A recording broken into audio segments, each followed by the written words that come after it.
Hello and welcome to the Quietly Visible podcast. I'm your host, Carol Stewart, founder of Abounding Solutions and author of Quietly Visible, Leading with Influence and Impact as an Introverted Woman. And this is the podcast for introverted women who want to thrive as leaders and in life. Now, I often do workshops on personal branding and self-promotion for introverted women leaders. And a conversation we invariably have is they'll say things such as, when it comes to personal branding and self-promotion, they don't come naturally and it feels inauthentic. And so that's why I'm glad to have someone on the podcast today who is an expert in personal branding. And we're going to be talking all things personal branding and the importance of it as leaders. And her name is Ronke Lawal. She is the founder of Ariatu PR. She's a PR consultant specialist, comms specialist, public speaker, you name it. Anything to do with personal branding, she is that. Personal branding and communication, she is that. And I first came across Ronke many years ago, and I have admired the work that she does. So we're very fortunate to have her here with us today. So hello, Ronke, and welcome. Oh, thank you so much, Carol. Listen, I want you just to say before we kick off that it is such a pleasure to be on your platform. And it's been years. I can't actually remember how we met, but it is a sign and I think a lesson in terms of the power of networking and the power of human connection and keeping in touch, even if it's keeping in touch from a distance. You know, LinkedIn is really powerful, social is really powerful. We reconnected at an event, but it's just really lovely to Yeah, connect with you here. So thank you for having me on your podcast. I'm really you're excited welcome. to have this You're conversation. welcome. And I think we're going back probably 13 years, maybe 12 years. And you were doing the PR for this American author. I can't remember her name off the top of my head. I think she was an American author, and you'd asked me to, I don't know whether it was, I can't remember. I think I read the book, and I don't know if I did some sort of a review or some sort of commentary about it. Yeah. And like I said, that was probably about 12 or 13 years ago. Yeah. Oh gosh, I can't Yeah. remember. That's amazing. And just look how, and again, power personal branding is just how we've got these little nuggets of just our reputations have stayed quite stable. So we That's can right. trust each other enough to maintain communication. Uh-huh. So I love it. Yeah. So before we unpick all things personal branding, tell us, who is Ronke?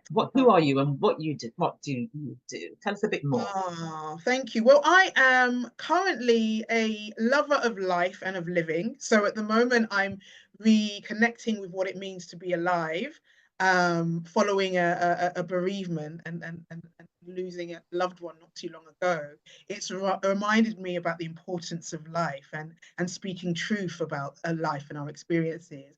But I'm known for my PR, my public relations consultancy and empowering entrepreneurs to share their messages boldly, vibrantly, and dynamically.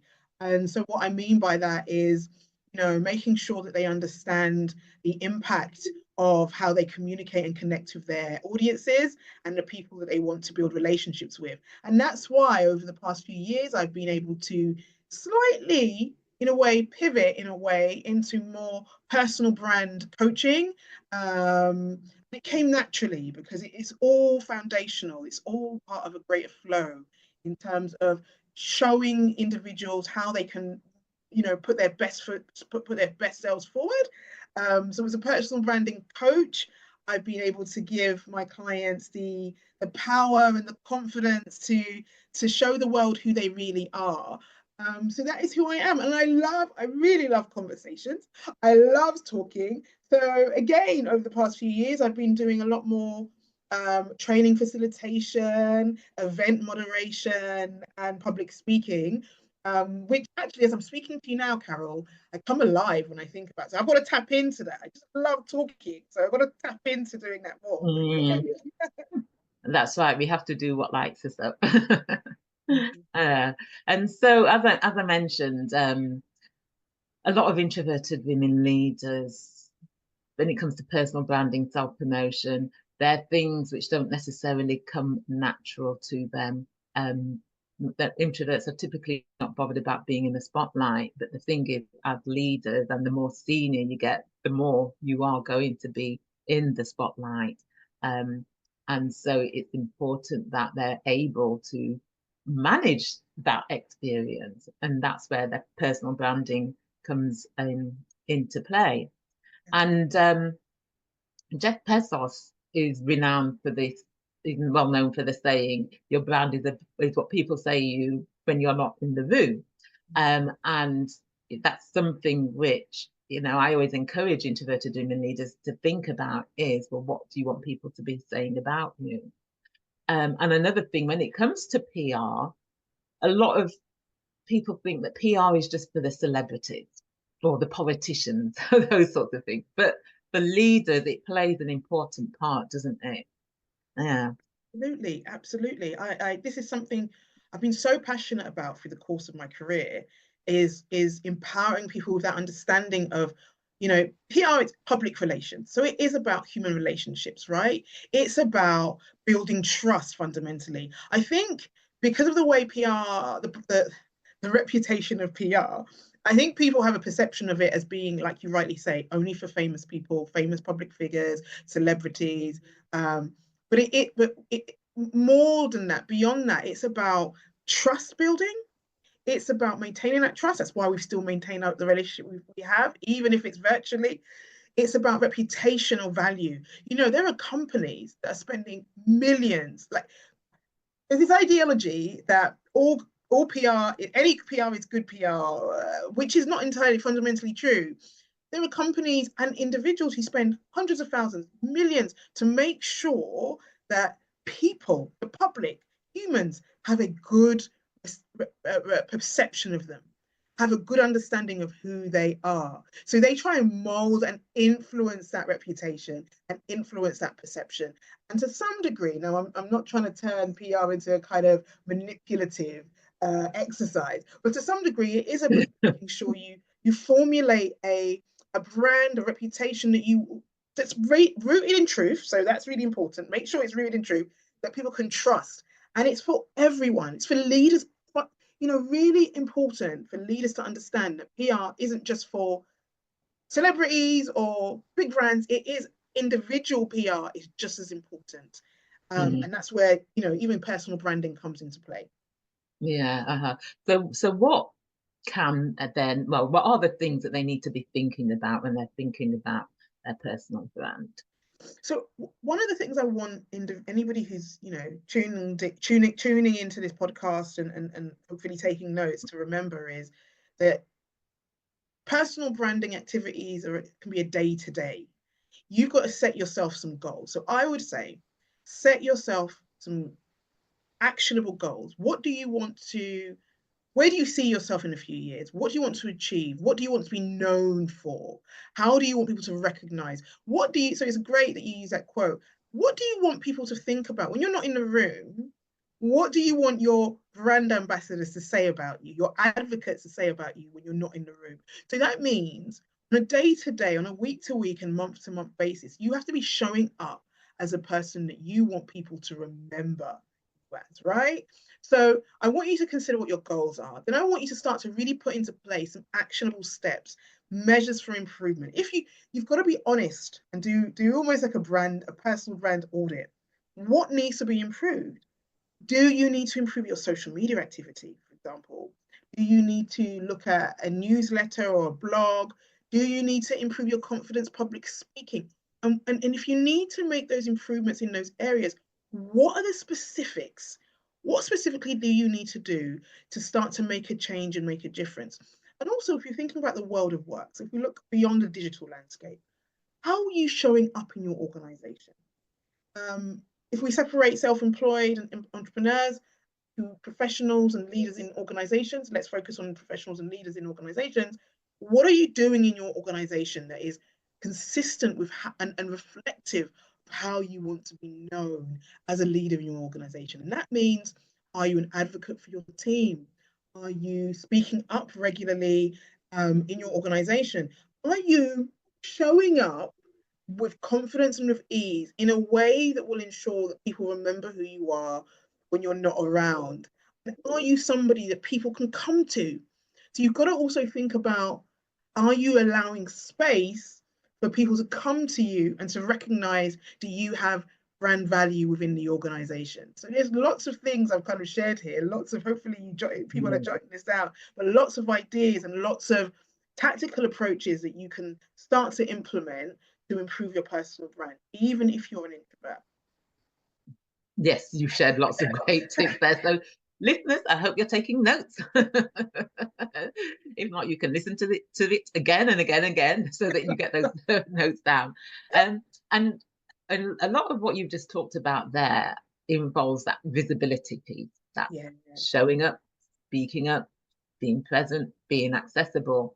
And those are things which often introverts find don't come naturally because, like I said, they're not typically not bothered about being in the spotlight. And one of the things that I often see is that they think that they have to put on an extroverted persona and act in ways which are not authentic to who they are, which can be stressful, can be exhausting when you're trying to be someone that you're not. So, what part does authenticity play, do you think, in personal branding? Oh my goodness. Authenticity is crucial, is key. The people who try to emulate somebody else, like, if you know, and especially because we're in such an attention-driven society at the moment with social media, right? Everybody's trying to keep up with everybody else based on what they're seeing on Instagram, on LinkedIn, on any of those other platforms. So you have to put it back and do that introspective work and be honest with yourself. But by being honest with yourself, you've also got to understand, okay, what are your, so go back to the goal setting, right? What are your goals? Who are you trying to reach, right? And measure it up with who you really are. So each and every one of us has something unique about us that we can bring to any space, whether it's offline in the real world at events, in the boardroom, or online on social media and our blogs and our newsletters. So you've got to decide, what is the authentic way in which you can show up? So 2 tips.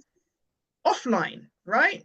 If you're invited to give a talk, or you put yourself up to give a talk, which will hopefully amplify your know-how and your specialism. One thing I would say when you're entering a space is be honest and say, look, I'm not a natural public speaker. I'm not necessarily an extrovert.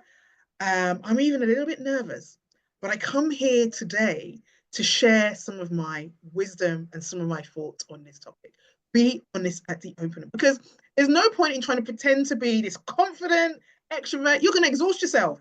It's better to come into a space, especially if you're giving a keynote speech or you're even opening a meeting and saying, look, I'm not used to doing this. I'm a little bit nervous, but you know what? I'm here and I want to engage with you all. So I'm going to say X, Y, Z. That honesty is going to break open and open up and change and shift the atmosphere. So that's number one. Number two, online, right? There is so many ways now that you can show up online that doesn't even require you to show your face, for example.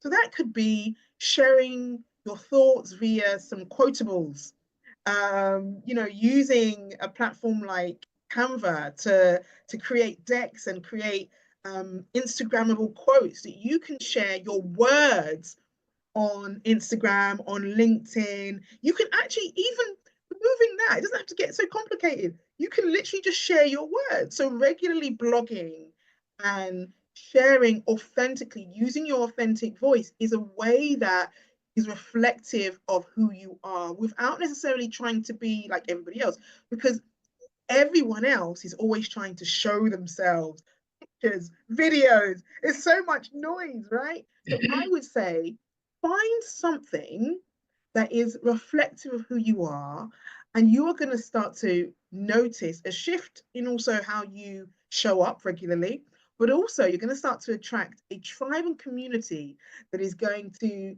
embrace that authenticity. There is something special about each one of us, but because a lot of people try and mask or try and be like other people, it comes up as inauthentic. So authenticity is absolutely crucial and it's so powerful. I really wish, so thank you so much, Carol, for asking that question. I really wished more people embraced the authenticity and honed it in, naturally started to use it actually as part of their superpower when it came to personal branding. A good example I often like to use of a leader who didn't come across as being authentic, because the thing is, when you're not being authentic, it shows. And that was Theresa May, the former UK Prime Minister, when she did her last party political conference, and she came on to do her speech. She came on, and I just cringed when I saw she came on sort of like this, dancing to ABBA's Dancing Queen. I don't know if you remember that. And she Yes. just looked so stiff and wooden and inauthentic. And I thought, whoever advised her Yeah, to do yeah. that, because that you could tell that just didn't sit right with her. And I think that when you are inauthentic in that way, not only is that misaligned with what her personal brand should be, but because you come across as inauthentic, it can lose that trust in you as a leader. Absolutely. Oh my gosh, Carol. So how can I was going to say, how could anyone forget that? That's become the subject of many a meme on social media. But and it's so interesting, it's difficult to remove politics, whatever your political, thoughts or ideologies are, it's difficult. But I'm going to try to be, as objective as possible. It's interesting because when she was herself, she commanded authority. Yes, yeah. When And she, can I just say, when she did her exit speech outside 10 Downing Street, she just came across, she oozed confidence and authenticity. And I thought, why couldn't she have been like that all along? this is it, and this is what I've been trying to get at, right? When when you're, yourself, and you command authority when you come from a place of truth and authenticity. Now, obviously, you've got to keep confidence is part of that. So you've got to show up.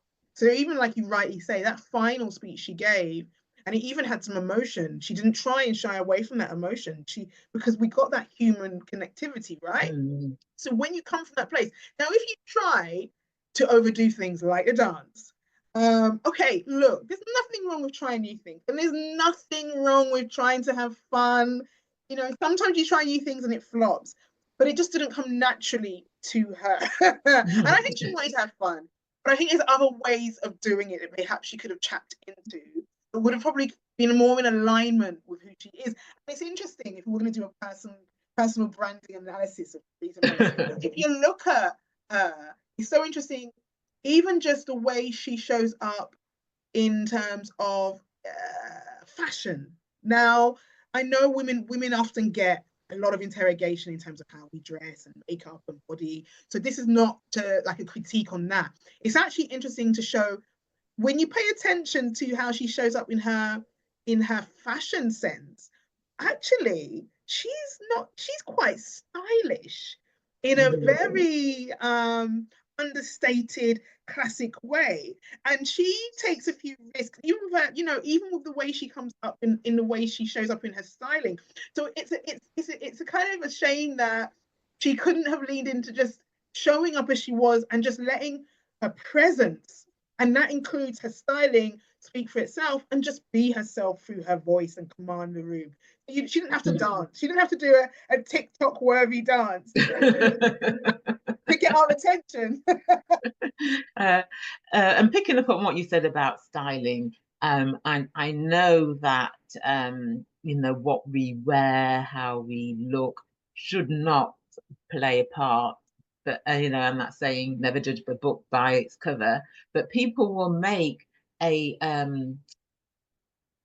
they will make a judgment on someone in the first few seconds of seeing them. So what part, or what do people need to think about when it comes to their, how they look and their styling when it comes to their personal brand? Such a good question. You are full of great questions. When it when it comes to, look, it's so important, and I don't want to gender this too much, but I do know we live in a society, a patriarchal society. So women are judged by appearances and all of that. So I'm mindful of that. So I try to be as kind and as gentle. But my thing when it comes to styling is make sure how you dress reflects how you truly see yourself and who you want to be. If it's not necessarily where you are at the moment, who you want to be. I think we can have so much fun with the costumes that we call clothes, right? And if we lean into and embrace styling and make it less about trends and more about personality and more about soul and spirit and truth, we can have a lot of fun, right? Mm. So I would say, even if you can't afford a stylist, I would say do an audit again, a wardrobe audit, and dress how you want to feel, not necessarily how you feel. I remember there was somebody once who said that they dressed how they felt because it ensured that they could hide and maintain that kind of, that shrinking violet way of being. And if you want to, but they recognized that it meant that they were overlooked for a lot of opportunities. It meant that it was a crutch in a sense, that they could shy away from speaking up and from going out networking. If you know that there's something that's holding you back, and part of it is how you're dressing, and you want to be more confident, you want to be more assertive, you want to make new relationships, you want to fortify your relationships, start to really look at your dressing. And also, if you want to be more memorable, right? And look, it doesn't have to be expensive. It could be just one thing. It could be your shoes. It could be your accessories. You can dress all in black. Like the easy thing is to have a uniform, right? So you could be the person who always wears black, but in the midst of wearing black, you always have some fun accessories, or you always wear something fun on your shoes. You know what I mean? Like you've got something that stands out but brings you joy. And the more you lean into joyfulness in the way you operate, where in terms of how you dress, the more relaxed you are, the more authentic you can be. But I do say and recommend that everyone, particularly as an introvert, whether you're an introvert or an extrovert, but particularly as an introvert, make sure how you dress reflects who you are and who you want to be. It really makes a difference when it comes to confidence. Yeah, and I think that is important. And as you were talking, a person that came to mind, another former UK Prime Minister, it was Boris Johnson, Oh, and his hair, and that everybody, his hair was always like looked like it was, his hands ruffled through it or something. yeah. But that was his part of his brand. He became known for that, and he Yes, owned that. And I think there's something to be said in what you said about being confident and dressing how you yes, want to be seen and known for, and being confident in that.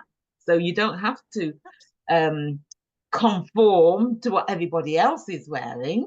And I remember when I got promoted to a senior leader back in the days when I was employed, and sort of thinking, went through a phase of wearing like trouser suits, because that's what I felt that I had to be doing.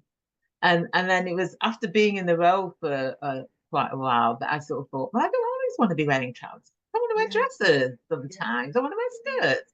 And so yeah, then when I did, and I just felt so much better wearing what I felt that I wanted to wear, what I felt confident wearing. yeah. Yeah, I love that, and it's so true, because we are in, again, a society, particularly in corporates, right? There is this thing that we feel like, it's a status quo. There's this, there's unspoken rules. There's a uniform as such, and there's certain people who have the privilege. So I'm going to be mindful again. Not everyone can just dress like, you can't just be completely flamboyant, right? The higher ranking people can be a little bit more flamboyant, and the people who are at the top of the ladder can be a little bit more. And you've used a really good example, Boris Johnson. He can just, it's the irony of the hair situation and just being able to lean. And he did it intentionally because it made people think he was more accessible, and it made people think he was down to earth. He was a little bit, is a bumbling kind of, but in the midst of that, there's a bit of mind manipulation going on, because in the midst of that, he was very shrewd and he was very calculated and strategic. So he kind of dressed a certain way and had his hair a certain way, but he allowed that. But again, that's he allowed that hair, the hair, to be his calling card. But again, that comes from a place of privilege. You know, he came from a very privileged background. Another great example of somebody who's styling, and again, there is a level of privilege there, because she rose through the ranks at the C-suite level, and she's pretty much at the top of her game. But Bosema St. John is somebody who is phenomenal. You know, she has her hair, big hair, colorful attire. It's amazing. Black woman in business, professional business. You know, she's been, you know, CMO for some major corporations, and Bosema is phenomenal. But how she shows up is a reflection of not only her personal identity, but how she wants to be remembered. But I always add that caveat that I know and understand that privilege and power comes into play. So I'm mindful of that. So even if I want to tell people, just dress how you want, unfortunately, you can't always dress how you want, but there's subtle things you can do. And that's why I said even accessories, shoes, even your hair. And we, as you know, as we on here, and like we can speak honestly and truthfully as Black women, our hair is often politicized, right? And it's important that we can embrace our hair, and kind of push back from the wider society's critique of, you know, Black women's natural Afro hair, and whatever styles we choose to, you know, show up in, whether it's braids, Afro, you know, wigs, weaves, whatever we choose to do, extensions. But that's also part of that leaning in. And I know some Black women um, struggle with that. So that's why I wanted to bring it up in terms of showing up, but just finding ways and mechanisms. And that's why I love even just the conversation between the two of us. We've both shown up with our natural hair. And so hopefully whoever's watching this, and listening to this can know that it's okay.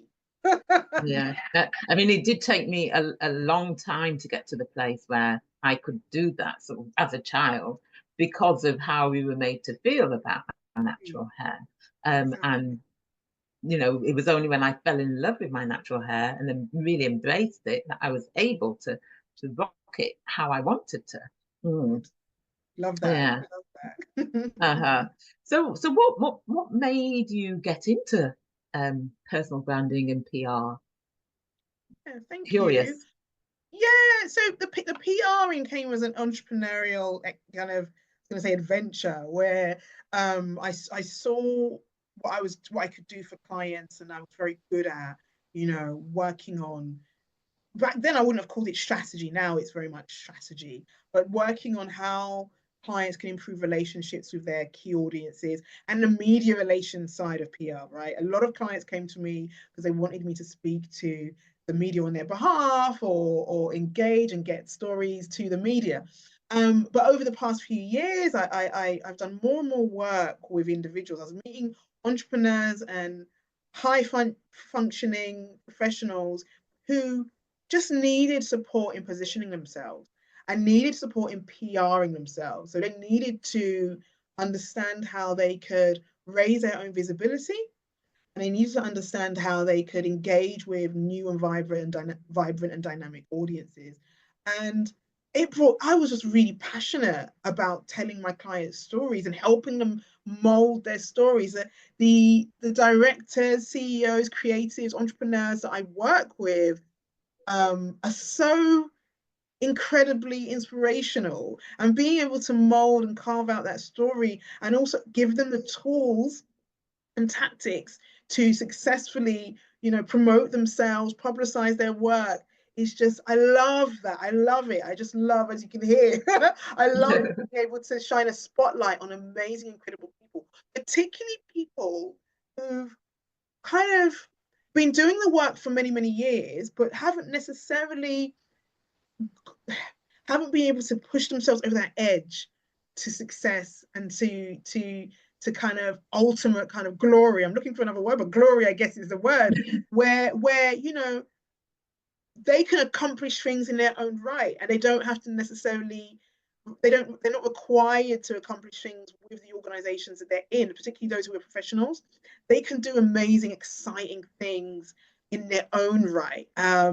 Yeah, so that's why I decided to just really kind of get into the work I'm doing, and I'm really excited to continue to do that kind of work.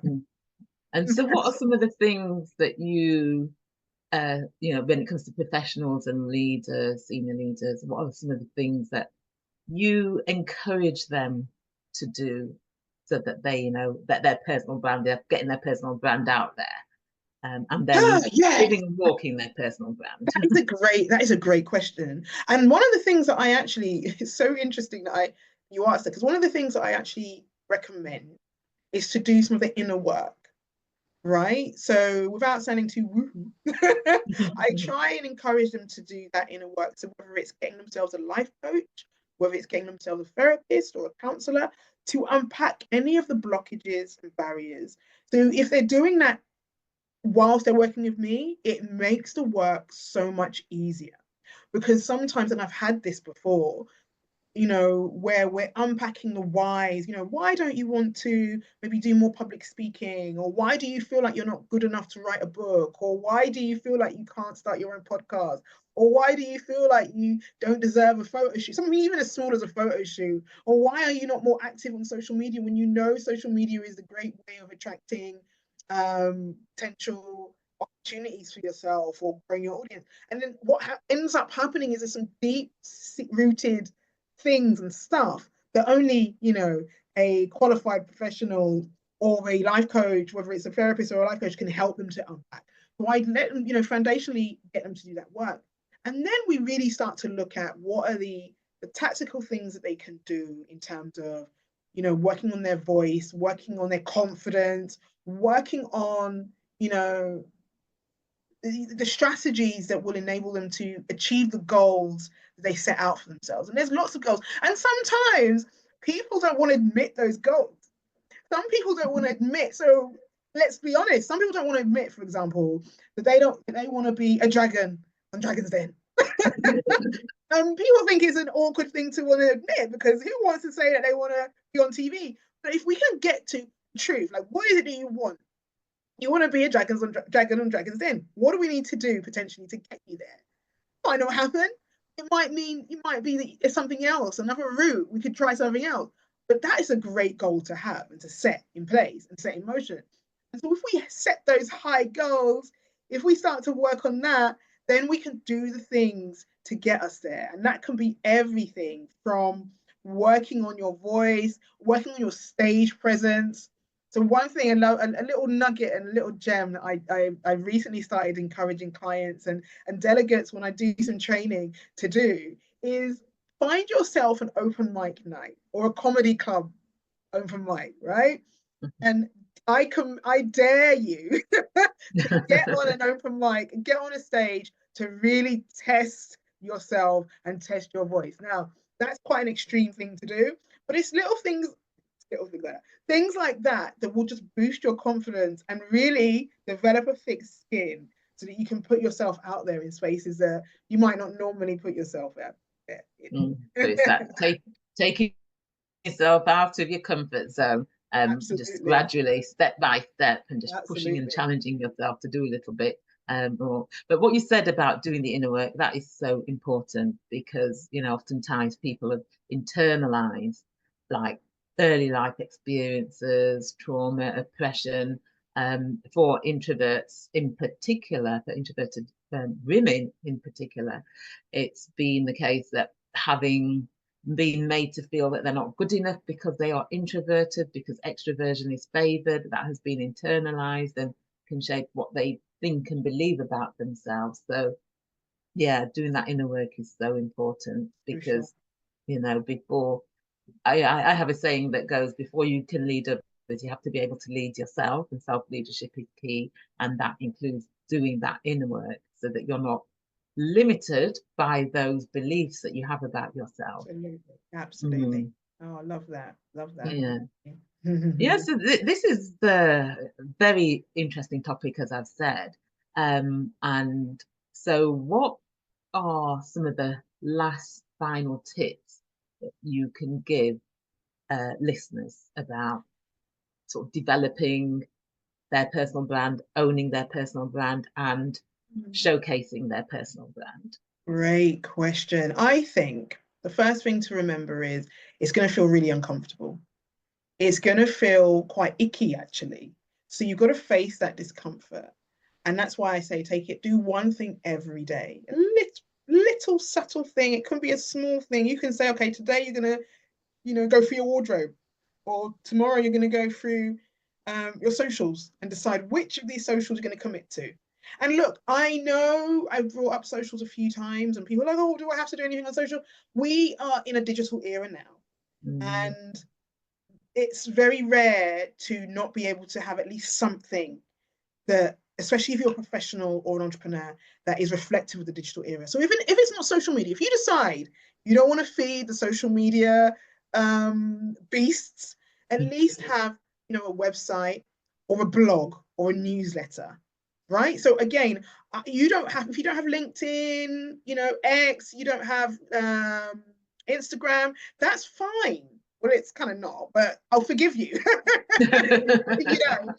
If you don't have them, have something, a digital footprint that is reflective of who you are, because you need to own your name and your brand, right? And in this era, the way to own your name and your brand is in some kind of digital context. And I also want you to be ready for the fact that as you raise your visibility, as you can do it quietly, you can whisper, you've got to be consistent. As you raise your visibility and you take these consistent steps, people are going to start to kind of question you and interrogate you. There's people who you think should be your biggest fans or your supporters who are suddenly going to go quiet and be like, what are you doing? Who do you think you are? They're going to start questioning you. I want to encourage you to,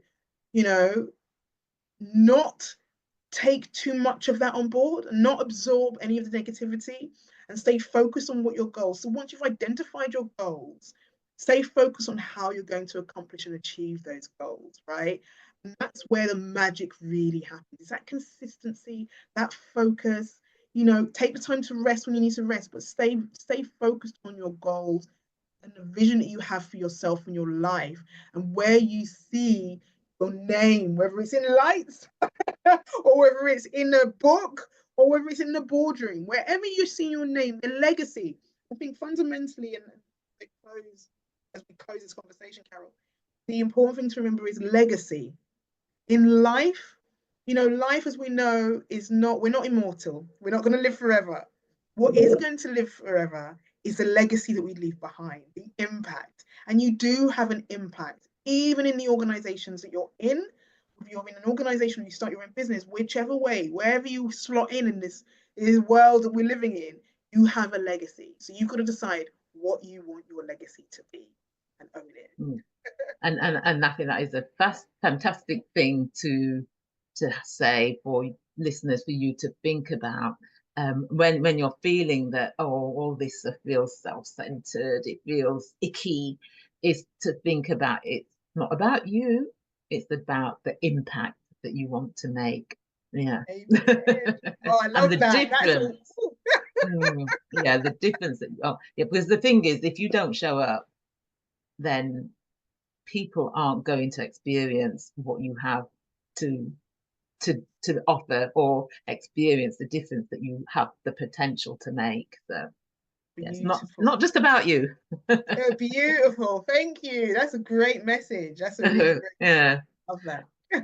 So if people want to find out more about you and your work, where's the best place for them to go? Yeah, so ronkelawal.com, so that's my name. And I was going to say Google me. Yes, Google me. And I come up. So social media, I'm pretty active. I do use a lot of, just so in anybody who checks, they think, oh, I'm very active. I'm smart with tech. So I use a lot of those scheduling tools to keep myself active. But yes, LinkedIn, Instagram, YouTube, and I've got my own website, so you can find me. You can find me. Yeah. Well, go find her, and we will put links in the show notes of it to make it easier for people to find you as well. Awesome. So thank you, Ronke. It's Thank been a you. pleasure. This is a conversation which I love to have. So thank you very much. I really appreciate the time with you today, Carol. Thank you so much. Okay, so thank you, listeners, for listening in, and do go and find Ronke, consume her content, and learn from her. And if you're wanting to increase your confidence, influence, and impact, if you haven't completed the free assessment on my website, go to aboundingsolutions.com. Under the free resources, there is an assessment that you can complete, which will give you ideas about areas that you can focus on. And so until the next time, bye.